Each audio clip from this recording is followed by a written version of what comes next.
What's up, y'all? Chuck Nunface here. I'm going to talk a little bit about a knife today that is definitely a tank of a knife. A lot of companies will say that this knife or that knife is just a little tank and everything else. Well, this one actually lives up to that moniker. The knife I'm talking about is this one right here. The Strider Knives .75 AR. Now, it really shouldn't come as too much of a surprise that it's a tank, based on the fact that it was developed by the minds over at Strider and made by the folks over at Medford Knives. So, I mean, this knife's been out for a couple years now. It's no secret. I remember a couple years ago it was kind of a big deal when it was discovered that Strider collaborated, so to speak, with Medford to make this knife. Well, I mean, it really was kind of more of a thing where they outsourced it to Medford, which is fine, to make this particular knife. And, they did the GB, which is the Tanto version of this knife afterwards.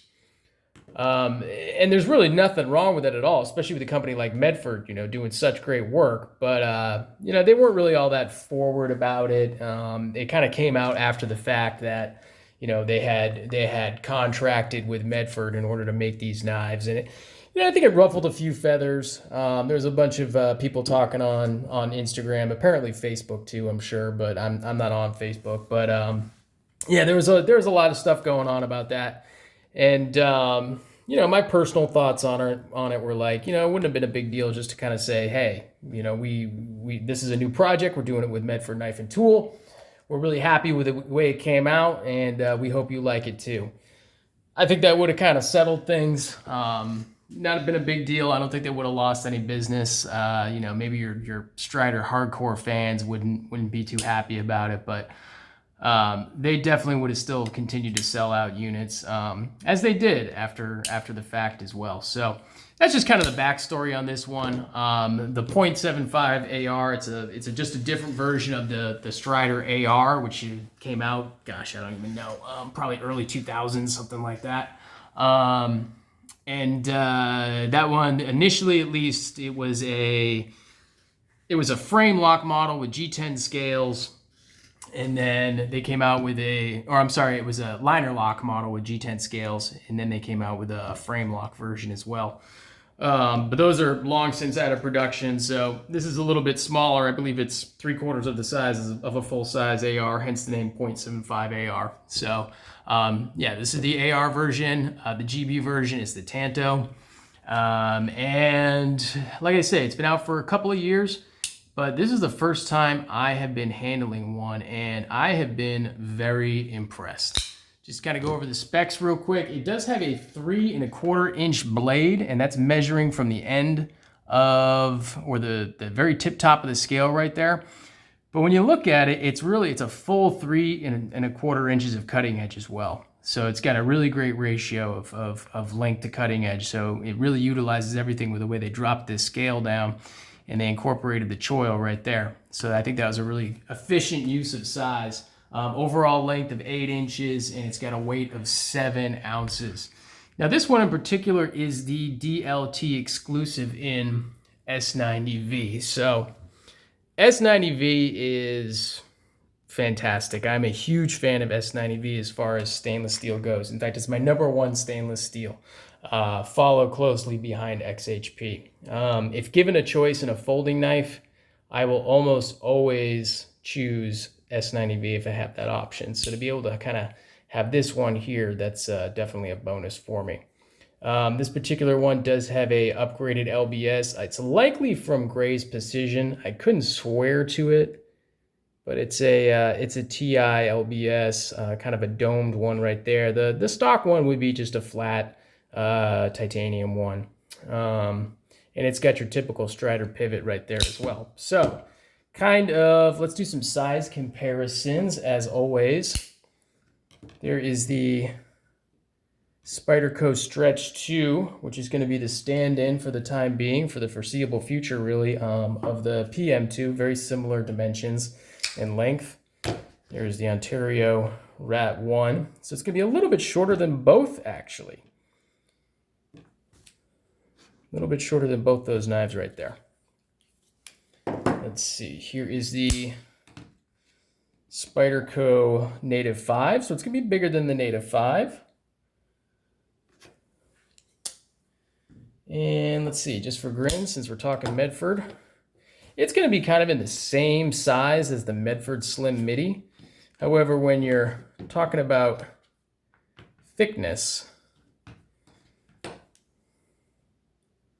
the Slim Midi is going to be much thinner overall than the 0.75 AR.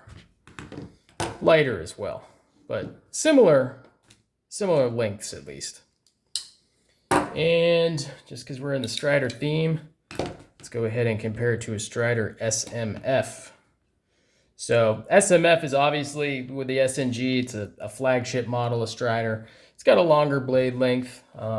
This one is the PVK exclusive Captain America. Got a Graves Precision LBS, but this one's just a G10 LBS on this one. But so it's probably really, I don't have an SNG. I've owned several SNGs and SMFs. This is really the only full-fledged Strider I have left, and that's the this SMF right here. But it's probably it's right around the same size as an SMF, but it's definitely beefier, thicker overall, and really quite a tank of a knife. If we're looking at blade stock thickness,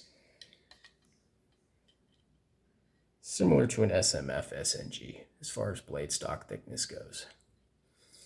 Anyway, kind of getting more into it right now. Really like the blade profile on this. And I think this is what kind of was the giveaway, was that grind right there. It is a very, very typical Medford knife and tool grind. And I really think that might have been what kind of gave it away before they announced it and kind of forced Strider's hand to disclose the fact that this was in fact a Medford knife. A Strider design, but a Medford knife. But it absolutely has that signature Medford knife and tool grind with those deep belt patterns right there, and then kind of a lightly tumbled, almost really satin belt finish on the flats, and then that same type of grind on the swedge right there. This choil right here is really functional. So if you want to grip it like this in a hammer grip using the choil, no problem whatsoever. Also really comfortable right here to use in this type of grip for as far as ergos go. Hot spot, maybe a little bit of that clip, but it's really not too bad. But it does have very aggressive jimping, which is typical for a lot of Striders and Medfords as well. So this is not a knife that is going to be for people that don't like jimping on their knives. It's very aggressive jimping and very effective. So you could easily use this with knives and get plenty, or gloves, and get plenty of purchase on the knife. So that's definitely something to kind of take into consideration right there. The action on this is just fantastic. The first time I opened this up, I just gave it a Spidey flick, and it flew right out, and I was not expecting that at all. I really wasn't. I was expecting more of a, I don't know, gritty, less broken in feeling to it. But really this detent is tuned so well, and it just lends itself to that middle finger flick. Really, it's the best opening method that I've found for it. I mean, you can definitely thumb flick it. You can slow roll it like you do with a lot of Medfords or Striders.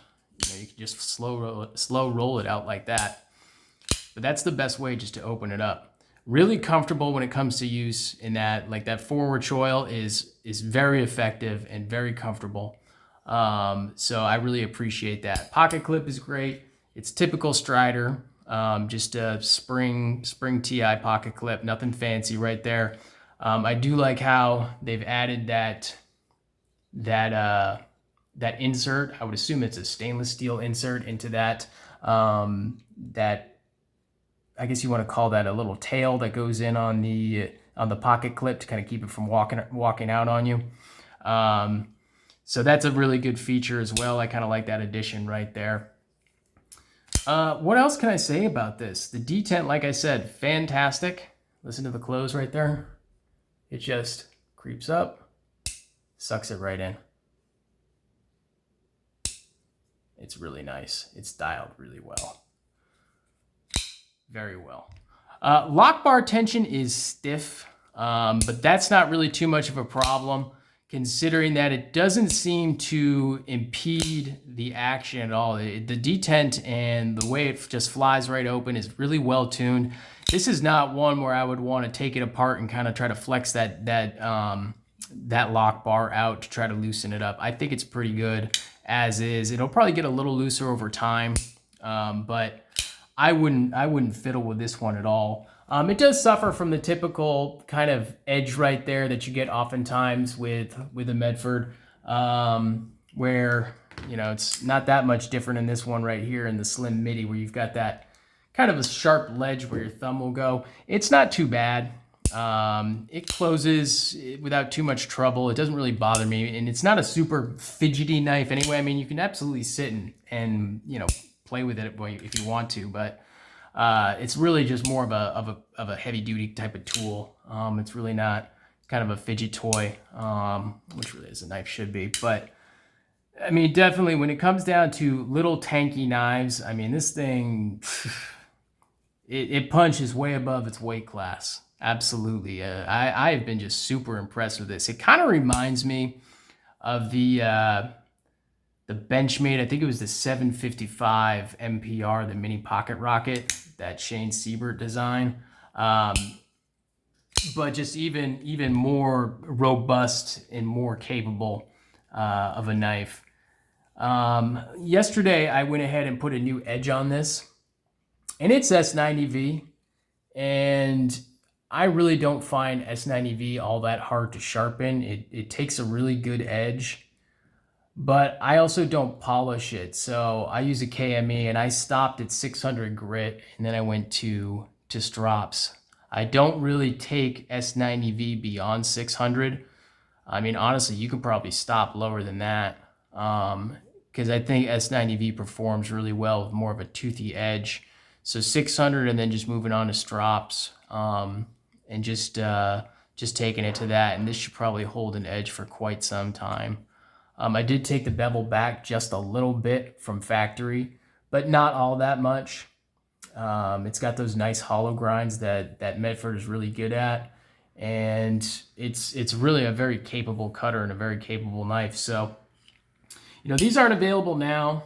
They were available through DLT as a DLT exclusive, but as of right now, today is what is today's date? It's April 18th, 2022. They don't have any of these in stock. DLT has gotten recently, they've gotten the Midi Marauders, or the Slim Midi Marauders, and they recently had a big order of Marauders in stock as well. Marauder H's actually. And so they still have those in S90V, and they've got some Praetorians in S90V as well, but they haven't done any more of these. I don't know if these are really available on any website. I believe they're just going to be an S35VN to most dealers. That S90V is a DLT trading exclusive only. So, but yeah, definitely keep your eyes open. This is one I'm really happy to have, at least for now. You know, it's definitely a great knife. Two of my favorite companies. I mean, Strider, I used to be a lot more into Strider than I am now, but I am still really into Medford knives, so this is definitely a really great one and a great example and an awesome collaboration, and definitely worth checking out if you get the opportunity. All right, if you don't mind, go ahead and leave me a comment. Let me know what you think of this particular knife, what you thought of the whole Strider and Medford collaboration. You know, you liking the knife that they put out, and well, I should say the knives that they put out. Leave me a comment. Let me know what you think. Go ahead and give me a follow on Instagram at Chuck_Nunface. And if you haven't already, if you can go ahead and subscribe, click that red subscribe button. That definitely helps me out. It kind of gets, the more subscribers that I have, the more, you know, we kind of get the algorithm for YouTube to push out my content. So I definitely appreciate that as well. Yeah. Stay tuned. Gonna have more stuff coming up. I got a bunch of knives in the queue to go ahead and get reviews out on. So keep checking back on the channel, turn on those alerts, and I will catch you next time. Thanks a lot.